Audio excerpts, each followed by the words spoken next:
Hello friends, स्वागत है आपका आपके ही चैनल नॉलेज नेस्ट में। तो फ्रेंड्स, यहाँ पे स्टूडेंट्स के लिए एक बहुत ही बड़ी खुशखबरी आ रही है रेलवे की तरफ से।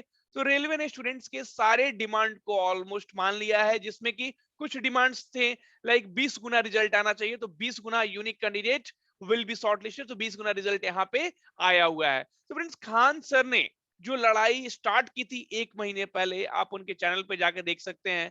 तो 1 महीने पहले जो खान सर ने लड़ाई लड़ी थी आप लोगों के लिए, स्टूडेंट्स के लिए, फाइनली आरआरबी ने उसको मान लिया है और एक सर्कुलर आरआरबी की तरफ से आ जाया है, जिसमें आप बोल सकते हैं कि एक मिनी कैलेंडर भी है।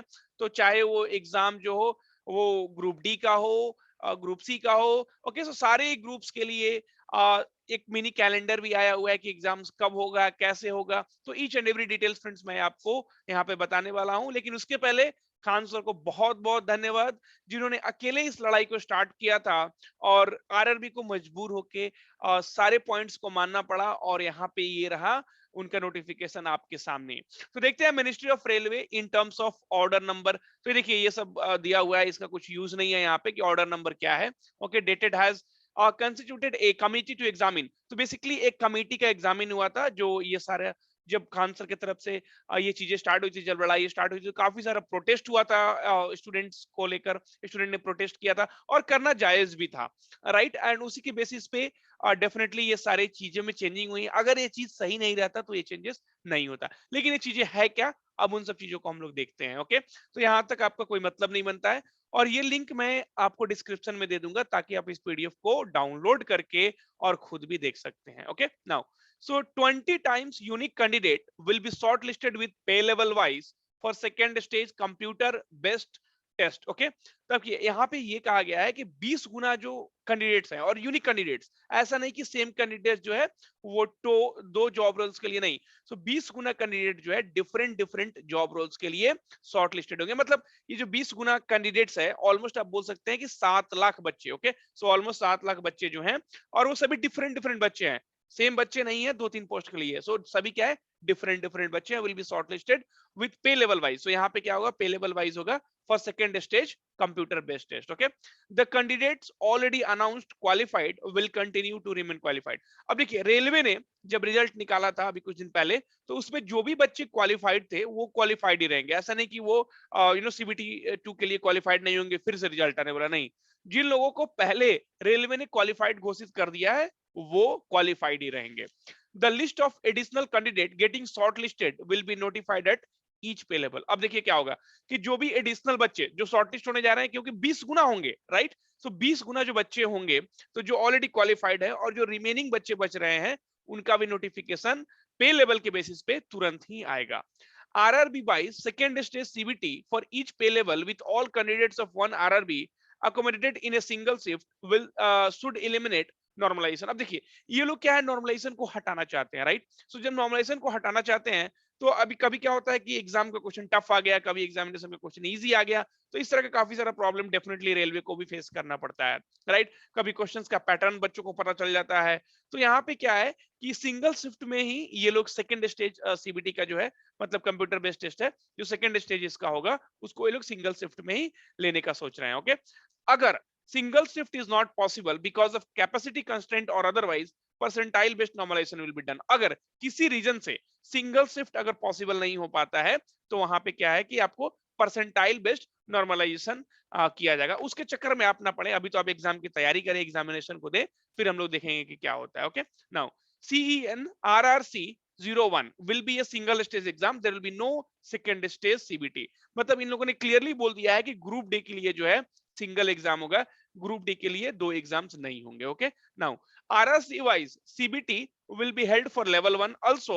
maximum available capacity is recommended to be used to signify reduce the number of shift involved for each RRC and to speed up the examination process। देखिए, अब ये लोग क्या करने वाला है कि इन लोगों का पूरा प्लान है कि सिंगल शिफ्ट में एग्जाम कराना है।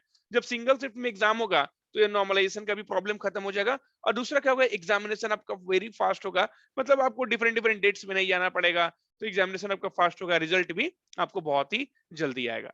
Percentile based normalisation which is simple and easy to understand will be used wherever the number of shifts involved are more than one. ये लोग बोल रहा है कि अगर नंबर ऑफ शिफ्ट्स क्या हुआ, एक से ज्यादा हुआ, तो वहां पे परसेंटाइल बेस्ड नॉर्मलाइजेशन होगा। अब परसेंटाइल बेस्ट नॉर्मलाइजेशन क्या होता है, तो वो मैं दूसरे वीडियोस में बनाऊंगा। अगर आपको ये वीडियो पसंद है तो आप लाइक कीजिए, शेयर कीजिए और जरूर कमेंट कीजिए। तो मेरा नेक्स्ट वीडियो जो होगा वो परसेंटाइल बेस्ड नॉर्मलाइजेशन पे होगा। अब देखिए, medical standard as prescribed in Indian railway medical manual will be used for different post of level 1। अब देखिए, पहले क्या था, इन लोगों ने क्या किया था कि जो मेडिकल वाला जो है, वहां पे भी इन लोगों ने 6-7 पॉइंट और ऐड कर दिया था, मतलब ये होना चाहिए, वो होना चाहिए। तो अभी क्या है, इस बात को भी रेलवे ने ध्यान में रखा हुआ है और यहाँ पे जो पहले इनका था, जो पहले इनका मेडिकल ग्राउंड था एक स्टूडेंट्स के लिए, राइट, क्वालिफाई कराने के लिए, वही सेम मेडिकल ग्राउंड्स रहेगा। अभी मेडिकल ग्राउंड्स में कुछ भी चेंज नहीं होने वाला है। Okay, now any available income and asset certificate for the candidate who have applied under economically weaker section will be considered as valid। अब देखिए, इन लोगों ने क्या बोला है कि जो भी इनकम एंड एसेट सर्टिफिकेट है, ओके, तो आपका 2020 का है चाहे 2021 का है, तो किसी भी ईयर का हो, वो जो क्या है, considered as valid. Okay, so any available, कोई सा भी आपके पास इनकम एंड एसेट सर्टिफिकेट है, तो देखिए ये बेसिकली क्या है, जो इकोनॉमिकली वीकर सेक्शंस के जो लोग हैं, जो स्टूडेंट्स हैं, उनके लिए है। तो जो 2022 का है, 21 का है, 2019 का है, तो सारे के सारे जो क्या है, ये सर्टिफिकेट जो है वो वैलिड होंगे। तो अब देखिए, ऐसा भी कोई जो बहुत ही गरीब है, वो 1-2 साल में इतना पैसे वाला तो हो नहीं जाएगा, राइट। तो यहाँ पे इन लोगों ने क्या किया है कि मतलब पहले के भी अगर आपके पास सर्टिफिकेट्स हैं और जो प्रूफ करते हैं कि आप ईडब्ल्यूएस से आते हैं, तो वो भी कंसिडर किया जाएगा आपके लिए, राइट। अब देखते हैं नेक्स्ट, यहाँ पे schedule tentative of CEN 01/2019 NTPC, so basically NTPC के एग्जाम्स के लिए है, and CEN RRC 01, okay, level 1। Okay, तो जो आपका ये ग्रुप डी हो गया, वो क्या हो गया, लेवल 1 हो गया। अब देखिए, revise result of all pay scale to be declared by the first week of April 2022। मतलब आपका जो रिजल्ट आने वाला है, मतलब जो बच्चों का बेसिकली रिजल्ट नहीं आया है, और बोल सकते हैं कि जो 20 गुना रिजल्ट निकालना था, तो बाकी जो एडिशनल बच्चे हैं, उनका जो रिजल्ट है वो अप्रैल के पहले वीक में आ जाएगा। मतलब मान के चलिए कि आपका 7 अप्रैल तक आपका आ जाएगा। अप्रैल का अगर पहला वीक देखिएगा तो 7 अप्रैल के अंदर आपका रिजल्ट आ जाएगा। Second stage CBT for pay level 6 to be held in May 2022। अब देखिए, लेवल 6 जो क्या है, जैसे आपका सीए का पोस्ट हुआ, राइट, जो अप्रेंटिस वाली पोस्ट है, या टीए का पोस्ट हुआ, सीए टीए, ये सब क्या होता है, लेवल 6 होता है। तो उसका एग्जाम जो है वो मई में किया जाएगा, राइट। सो उसका एग्जाम जो है क्या हो जाएगा, मई में होगा, मई 2022 में। Second stage CBT for all other pay levels to be conducted after giving a reasonable gap. So second stage CBT का जो है, लेवल 5 हुआ, 4 हुआ, इन सब का जो 3 हुआ, 2 हुआ, 1 के लिए तो है ही नहीं, राइट। सो इन इन लोगों का जो एग्जाम है, लेवल्स का एग्जाम है, वो एक रीजनेबल गैप के बाद होगा। आप बोल सकते हैं कि जून जुलाई, मतलब इस तरह 1-2 महीने के गैप पे होगा। It has been decided to follow revised methodology with special condition for conduct of CBT for level 1 due to elimination of second stage CBT etc। Okay, तो देखिए यहाँ पे डिसाइड किया गया है कि कुछ रिवाइज्ड मेथड है, okay, with special condition for the conduct of CBT for the level 1 due to elimination of, तो सेकंड स्टेज सीबीटी क्या है, आपको ग्रुप डी से हटा दिया गया है। Now this will involve mobilising of additional infrastructure and logistics to conduct CBT for level 1 with significant increase in per shift requirement। Efforts will be made to have the exam conducting agency on board to conduct the CBT for level 1 as early as possible। तो जितना जल्दी से जल्दी हो, so level 1 के लिए जो CBT 1 है, वो आपको कंडक्ट कराया जाएगा। Hence CBT for level 1 is planned to held tentatively from July 2022 onwards। तो जो आपका ग्रुप डी का जो एग्जामिनेशन होगा, तो ग्रुप डी का एग्जाम आपका कब होगा, वो जुलाई 2022 के, मतलब 2022 में प्लान किया गया है। तो हो सकता है कि जुलाई में हो जाए, या हो सकता है कि अगस्त में हो जाए। तो फ्रेंड्स, ये एक बहुत ही बड़ी न्यूज़ है जो कि रेलवे की तरफ से आ रही है, और एक बहुत बड़ी खुशखबरी है। तो मैं यहाँ पे खान सर को तहे दिल से धन्यवाद बोलना चाहूंगा, क्योंकि अगर खान सर खड़े नहीं होते, तो आज ये जो नोटिफिकेशन रेलवे की तरफ से आया है, ये नहीं आता। और इतना बड़ा आप बोल सकते हैं कि जो भी संशोधन हो या जो भी चेंजेस हो, ये सब खान सर की वजह से हुआ है। सो खान सर, आपका बहुत बहुत धन्यवाद। और डेफिनेटली ये स्टूडेंट्स के लिए एक लाइफ चेंजिंग मोमेंट है।